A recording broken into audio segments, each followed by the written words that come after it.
This is Breaking Down Security, and I am Brian Brake.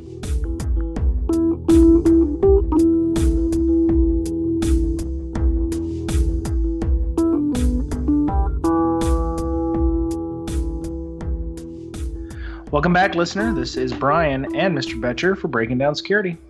Good evening. Hey, so I was on vacation for the last 2 weeks, and I hope you enjoyed our last two episodes. Mr. I didn't Boettcher, even notice. Well, I appreciate that. I did not realize I was that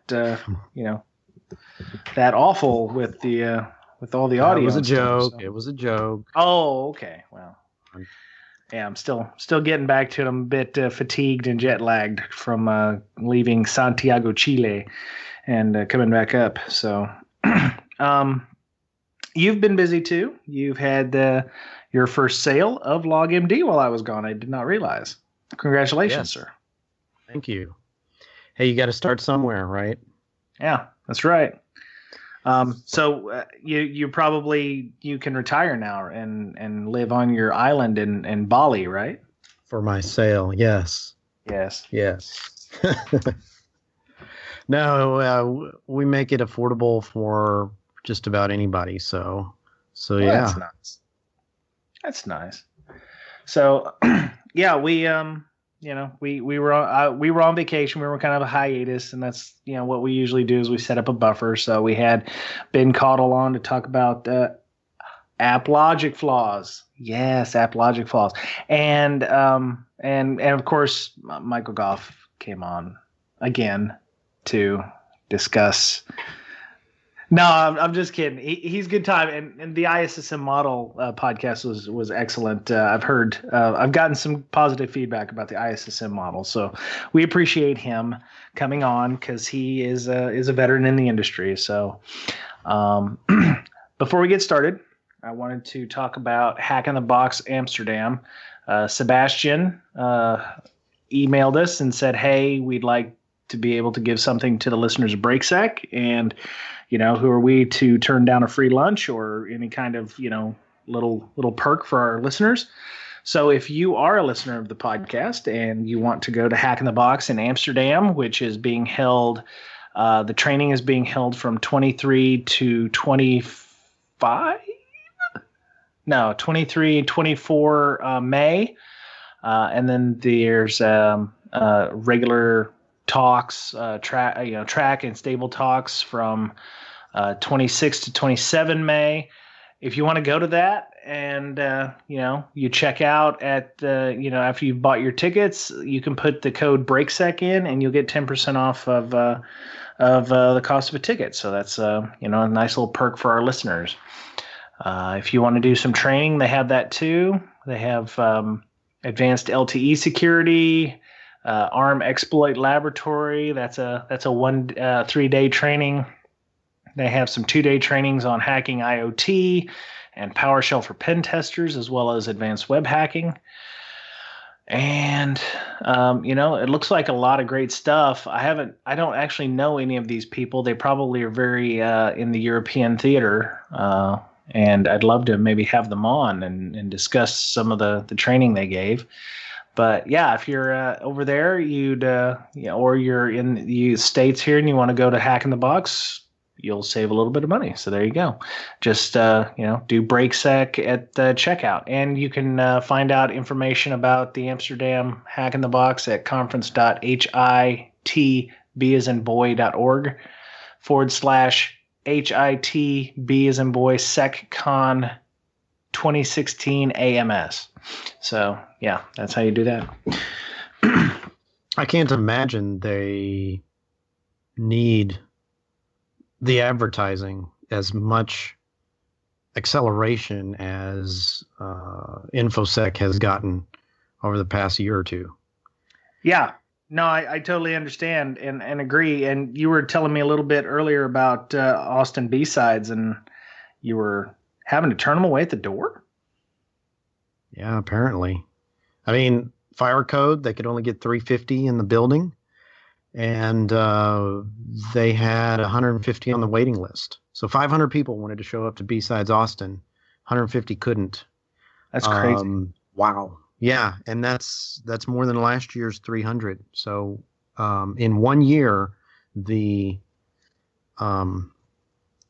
need or the want to go to B-sides increased by 200 bodies, right? So wow, it's a growing industry. Yeah. And if you're just a juvenile in security, I mean, it's a great time to get your feet wet and hit the ground running. Yeah. I don't know how many people we had. I think we had I remember checking some people in at the previous year's B-sides up here in Seattle, and we had like 145, 150 people. And the organizers, I was talking to them after because I didn't didn't volunteer this year, but they had 280 people, so we doubled our size as well. And that's an important thing because one, it's either we're getting better at marketing the Infosec community or getting better at marketing these events. I know myself, I run a meetup group for networking and socializing called CSEC East. And, I don't know what it is, but we had 17 people last night, and the last night being 5 April when we're recording this on 6 April. But we had 17 people show up, and that just blew my mind because we were just breaking records all over the place. We'd never had that many people. So I have 100 people in my meetup, and people crave this stuff. They want to network. They want to get to know people. They want to understand topics, and it's. I think education drives it, but a lot of people are just genuinely interested in how other people are doing things. Yeah, or maybe it's all these breaches going around, like the crypto locker in the hospitals that we've seen lately. Yep. Yeah. So I know. Speaking of education, you had a little something you wanted to discuss about end user training.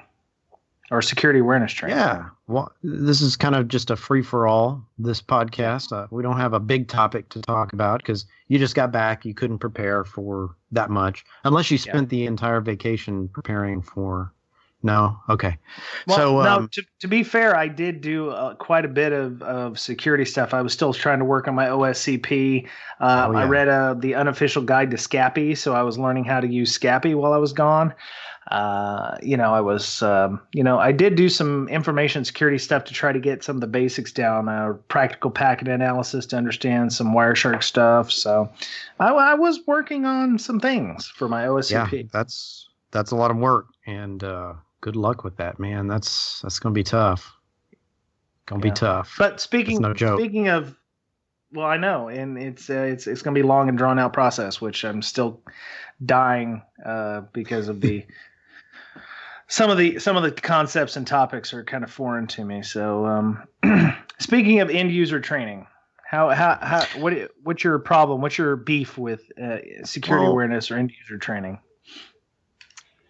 I don't know. There's a lot of people who are adamant about user awareness training. Hey, we need to teach our users, as they call them, about security and not to click links and things like that. So they give the training, and then once or twice a year, and they see their numbers go from 20% hit rate to 10% hit rate or whatever, and everybody's happy with that because they've doubled their odds or whatever, or lessened the odds by half, whatever the numbers are. But the fact remains that social engineering put on by hackers is virtually 100% effective, no matter how good your awareness training program is. And I think we should probably take a different approach to user awareness training. And something that I do at my company is more along the lines of relationship building. And that entails building relationships with individuals that are high risk. You find certain people that are high risk. They're the ones who are clicking the links and getting their computers infected, and you sit down one-on-one with them and teach them better ways to protect themselves, not just at work, but at home as well. So they're like, hey, this can benefit me at home. I can teach my family these techniques. What's a script blocker, right, on my browser? How do I install that? What does a phishing email look like? What are some examples? I should be looking out for that. I should be using my intuition to say, there's something not right about this. Ooh, they're telling me to do this. That's a red flag, or it comes from, X38 for Joe at Gmail. I don't normally get these emails at work, things like that. Yeah. And you build these relationships with them. And also the security team shouldn't be perceived as a hindrance to business, but more like as a helpful to business, right? So you have to build those relationships within your company. That's a culture change too. I mean, the idea of security being a hindrance is, and this kind of goes hand in hand with the story or the thought that I had when I was on vacation. It's all about motivations. What motivates people? If security is a hindrance to them, you have to understand. Security has to understand what motivates that person, and what the carrot is that they need to make them want to be secure. If it's just, I don't want to have to do X because it gets in the way of me, doing something, or, if I have to be more secure, it adds 15 minutes to a task that I have to do. Us as security people and, the user themselves, there has to be a compromise where either by, streamlining the process or making, helping with automation or some kind of technology to make it secure and to make the process as efficient as possible. So you have to find out what motivates that person, if it's a process related or if it's just a people related thing, or they just have an aversion to doing new things. You have to figure out how to motivate that person to want to do the secure or the right thing. And I'll give you an example of just that. About finding things that help them be more secure and makes their task a little bit easier. Script blockers, for example, you get them to load a page like yahoo.com and count how long it takes to load the page. Mm-hmm. All right. So then you install a script blocker and say, okay, look, here, the page loaded in half the time or more, or less than half the time, and it blocked 17 trackers, right? Yeah. Or ads. And see, this helps you, do your research online faster, right? And it reduces traffic for everyone, and not only that, but it keeps a large percentage of these drive-bys from trying to install themselves on your system. So there's that. And if you can find ways to help them be more secure and make their job easier, it's a win-win. So I like the targeted awareness training. You target the worst offenders, but you can also target the right things too. You got to make it easy for employees to act when they see something. If you see something weird, or like you get a weird phishing email, instead of going in the system and creating a ticket or whatever, just forward the email to this distribution list, Infosec or security, whatever task it is. So then it's only a few keystrokes and they're done and they move on. If they see something weird like that, and we've gotten some really good pieces of malware from just that, whereas otherwise maybe they would have seen the attachment and known not to click on it, but they wouldn't have forwarded it to us, right? So we wouldn't have got our hands on that piece of malware, so we could look for artifacts and then search for those artifacts across the enterprise for somebody who did click on it and may have been embarrassed that they did click on it, and nothing really happened. I don't see anything weird. I don't see these ads popping up and stuff. But they don't realize in the background that it's logging all their keystrokes and getting all their passwords. It doesn't affect their business. So you kind of have to be a hacker in that respect, is try not to affect their efficiency at their job, but still maintain that presence of security. Well, and don't give them a, go ahead. The thing is, you were talking about making sure that people do the right thing. I had actually read a story today on Vice.com about a new study that said 48% of people will plug in a thumb drive that they find on the floor just to and look through some of the files. And their motivation is not to purposefully infect their box. They're trying to figure out who the thumb drive belongs to so they can return it to the person. So their altruism, their goodwill to try to help somebody who, they think, oh, this guy's day is just melting down because he doesn't have, uber important report.doc. I'll just click on it and see if there's any information in that will give it, oh, I've been infected. They don't even think about that. I've got it up here right now. They said very few people said they were concerned about security. 68% of people said they took no precautions, according to the study, which will appear at the 37th annual IEEE symposium in May of this year. They said it's easy to laugh at these attacks, but the scary thing is they work. And one participant said he trusts his MacBook would be a good defense against viruses. He said, while another seemed aware of the risks but didn't care, saying, I sacrificed the university computer. So there's different motivations behind it. Some of it's altruistic. Some of it's like, well, it's not my box anyway, so I'm just going to go ahead and do it. That kind of thing. But it's interesting. The important thing is if they do these kinds of things, they need to have an easy outlet, like you said. I have a story too. Bob had told me about an email that he'd received from somebody saying that they'd received an email and it had a docm file in it, which is, I believe, a document. I want to say it's a document with macros in it.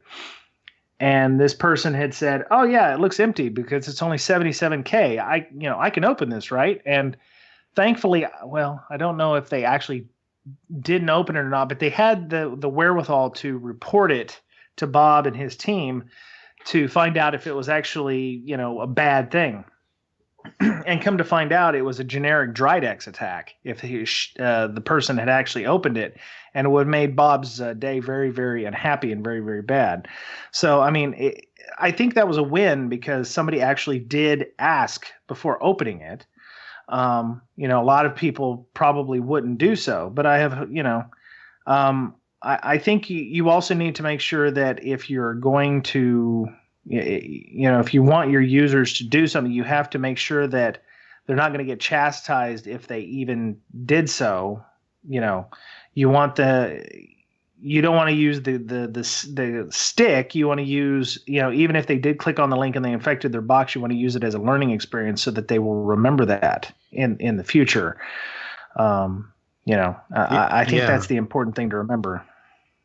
And also, if you're trying to help them, maybe you're getting on their box and looking through their programs and stuff, it's important not to say, why the hell did you have this installed? Why do you have this installed? Yeah. What are you doing here? Look at your browser history. What are you doing all day? How come you download? It's important not to do those things and chastise people for the activity they have, but just, have a conversation with them and talk about what installing apps from the internet, freeware, things like that could have, and how those apps themselves get infected or have adware that could potentially have vulnerabilities to allow backdoors into the system, things like that. Just having those conversations and giving them the intellectual tools to help them protect themselves. Yeah. And it's also important not to give them a huge list of things to check. Try and keep it as simple as possible. Don't get them overwhelmed with, well, don't click on this and don't do that and don't do this and watch out for this. Just give them a couple of things or an easy out. If you see anything suspicious, don't install tools from the internet. Don't stick rogue thumb drives in your computer. And if you see something suspicious, just report it. Those three things, and you'd be surprised at how effective they are. You don't need a huge long list of what not to do. But if they want more information about it, give them an easy way to go to a website and read more about it, compile that list. Yeah, and we as security people should be accessible. We have to be approachable. We have to not be, as much as I hate to admit it, we have to be the people who are out there, who are friendly, who maybe bring in donuts every once in a while. We need to be, hey, there's Brian, he's a good guy. Not, hey, there's Brian, the guy that we want to run over with our car because he, berated me because I, clicked on something. So yeah, you have to. Or he made fun of me because my system got infected and I don't even know how that happened. Yeah, that kind of thing. He saved my bacon, getting my report back for me after I had plugged in a thumb drive or something like that. Yeah.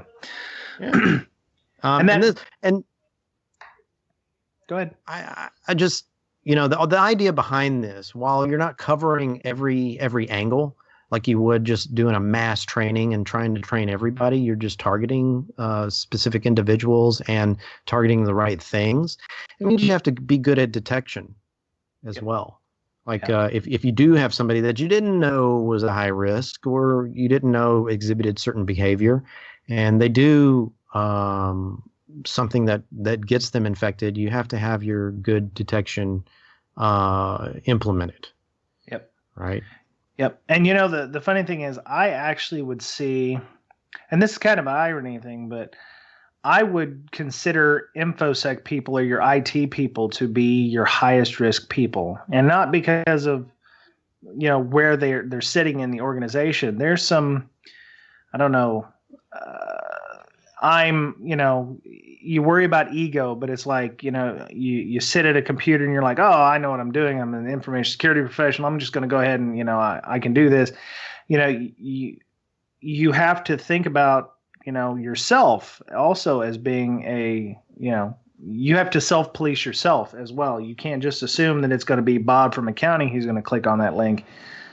All it takes is one mistake from an InfoSec guy to screw up, and then it's all over there as well. So you have to get rid of the ego when you're working in a regular corporate environment, because you are just as likely to click on a link or download, have a download or drive-by download as Bob from accounting. Yeah, I think admins are a big target, and it's not because they're careless. It's because they're high value, right? So yeah, the assistant, while she may be more susceptible to clicking links, she may not have the access that a hacker would need to infiltrate an organization. It's the admins that they're targeting. Yeah. So yeah. So I have a Bob story. It's not the traditional Bob story where I'm talking Bob is someone close to me, but I have this acquaintance Bob, right? And he sent out 250 phishing emails in his organization, right? And this was after he did some security awareness training. Okay. And so the email, he was telling me the email said something like, hey, we had a recent breach, and just to be safe, we need to have everyone log into this site and go change your password. Oh, you're wrong. So, you are so wrong. It wasn't me. Oh, I'm sorry. Bob is. I'm the one preaching against this stuff. Come on. Okay. And guess what his hit rate was after the training? Probably close to 100%. Well, no, not that much. The click rate was 24%. So, 76% of the people were like, I don't know, or they were too busy to even read the email. Yeah. 24% clicked on the email, and of course you've heard me say on the podcast before, I just don't think that's effective. I mean, it goes against it goes against this relationship building. You're pointing the finger at those guys who actually clicked on the link saying, hey, don't do that. Bad, bad employee. Yeah. I just don't agree with that. Well, and again, it was 100% successful because 24% of the people clicked on the link. So there's 24 potential passwords that could be harvested. Yeah. Well, or 24%. yeah. So here's my thing. This is kind of all of this is kind of fitting together about our motivations and the trainings and what have you.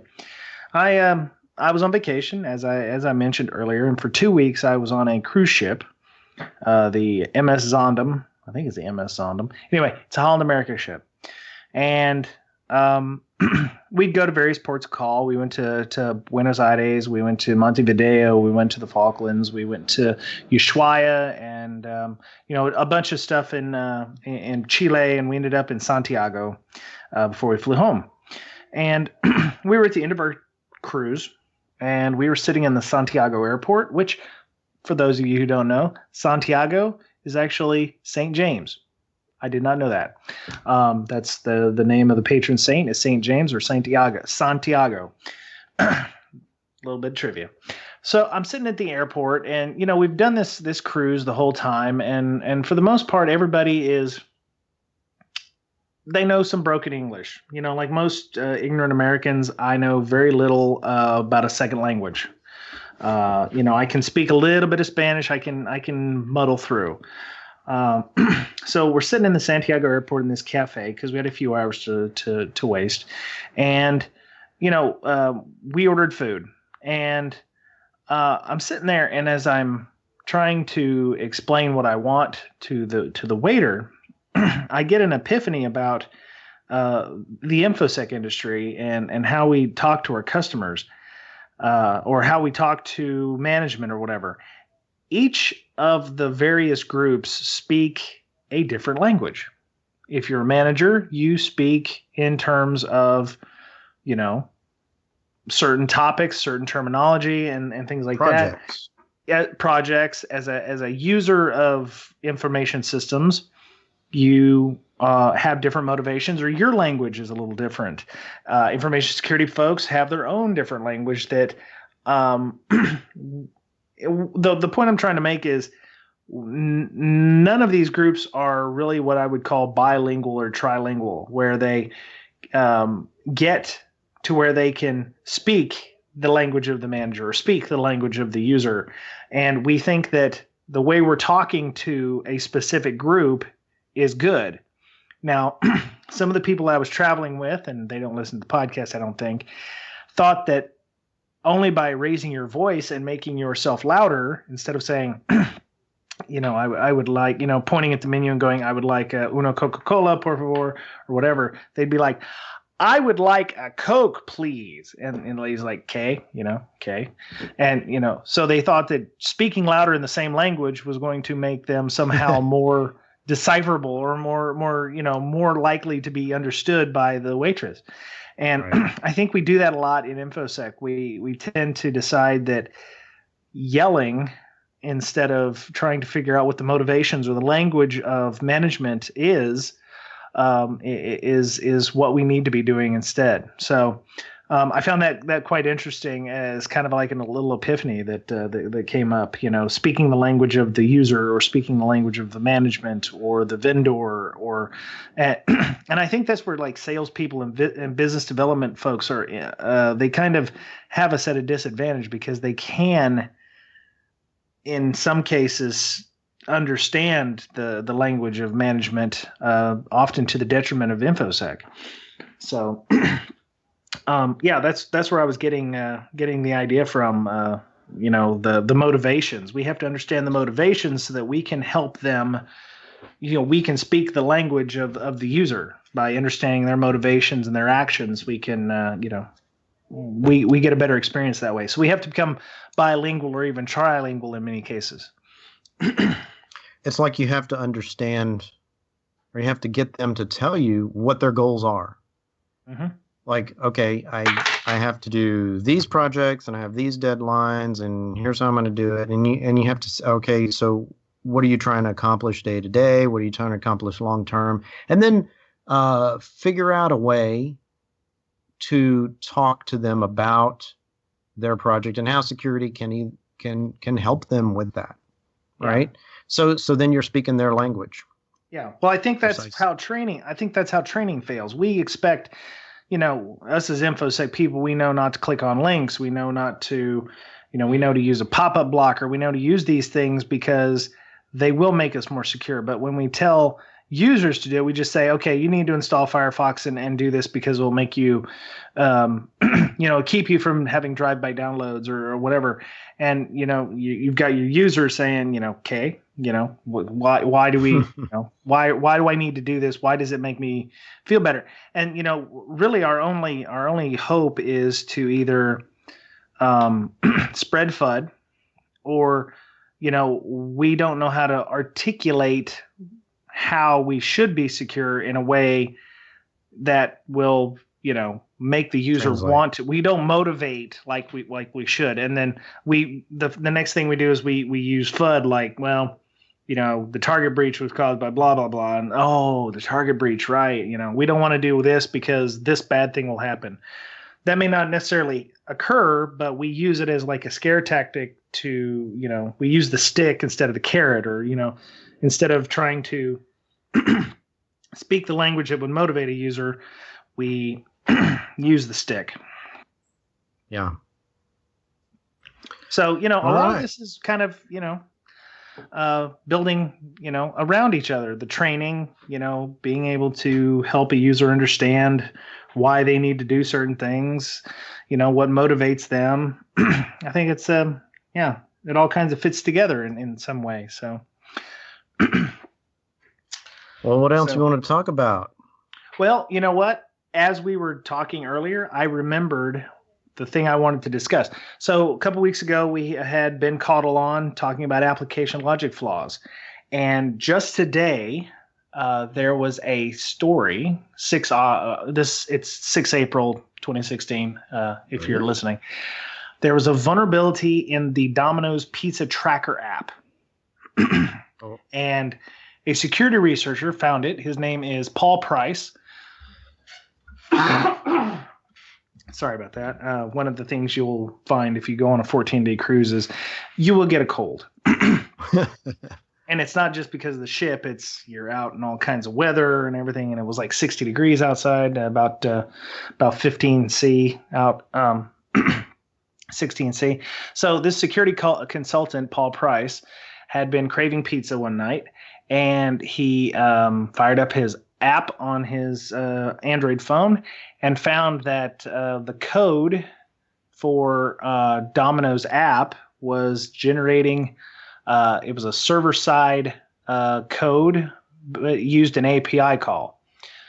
So he fired up Burp Proxy, and he was able to put in a bogus credit card number and changed a couple of values in the API call to so the credit card number became accepted, and he set the status to 1 for accepted.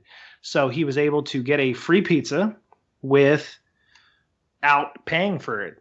He put in a bogus card. It didn't do proper checks. I mean, and this is exactly what Ben was talking about with the application that he was using.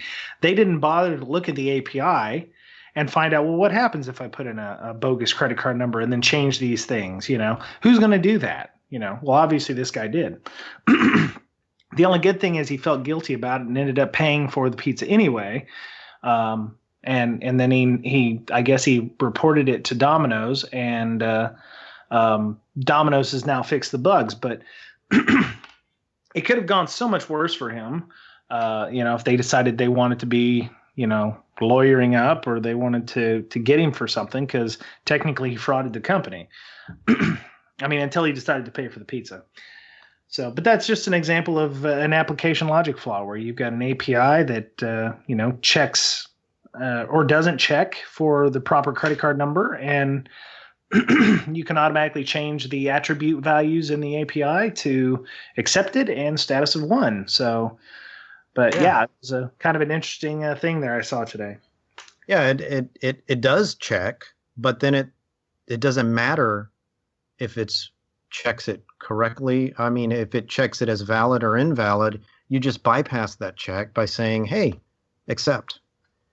Yep. Yeah. I'm looking on this website, appbugs.co, just because I Googled Domino's Pizza app, affecting 10 million mobile users or whatnot.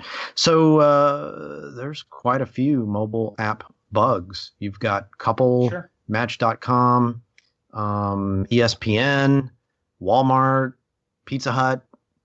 Yeah. I'm getting hungry. Yeah. Wow. A lot of them. Zonga. Yep. Watch ESPN. Okay. iHeartRadio. Quite a few. So, yeah, if you're interested, go, look up any application you have on your phone and just Google for vulnerabilities for that app.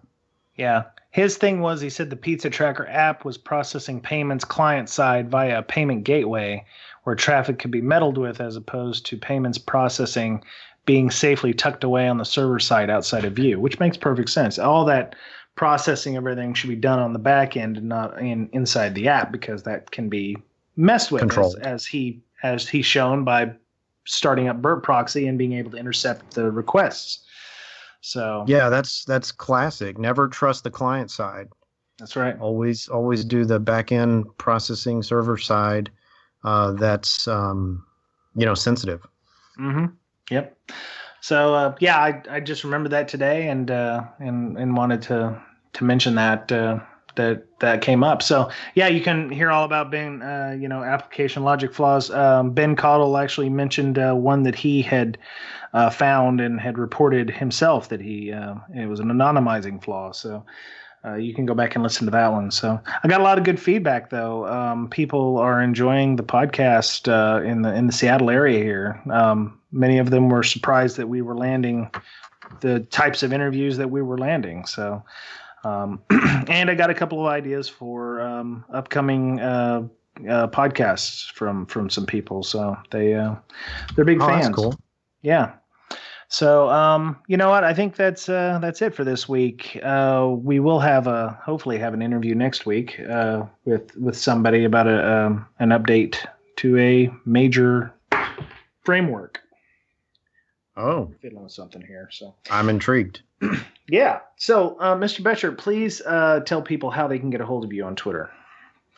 On Twitter, you can catch me at BoetcherPwned, BoetterPwned. Yep. And I also have a website, log-md.com. That's with a dash. If you go to logmd.com, you'll get some proctologist in Wisconsin, I think. So make sure you put the dash in there. Yeah, maybe you should change your name to like something else. LogMD. I mean, that's like whitehouse.com versus whitehouse.gov back in the day. If you go to whitehouse.com, it's kind of a porn site, or it was anyway. I haven't looked it up recently, but maybe they shut them down. Yeah, probably did. So anyway, the Twitter for the BrakeSec podcast is @BrakeSec, BRAKESEC. You can follow me on Twitter. I'm @BrianBrake. That's BRYANBRAKE. We're on Patreon. We have a Patreon. We believe in the value for value model. If you got any value at all, any value at all from this podcast, please, or any of the other podcasts from the last 2.5 years, please feel free to, throw us a buck or two on Patreon. Our podcast will always be free, but, we do have to pay for hosting from Libsyn because they need to get paid. So, so we're on Facebook. We have a Facebook fan page. We are on LinkedIn, Tumblr, Medium.com. We're also on various radio station apps like TuneIn, Stitcher, and we're also on iTunes. So, by the way, our last week's podcast with Michael Goff didn't post to iTunes all that soon. As a matter of fact, it posted yesterday. That made a big difference in our listenership. So I know some of you are downloading this via iTunes, and we would love to get some feedback over there. We have 13 pieces of feedback right now. I'd love to get that up to 20 or 25 if possible.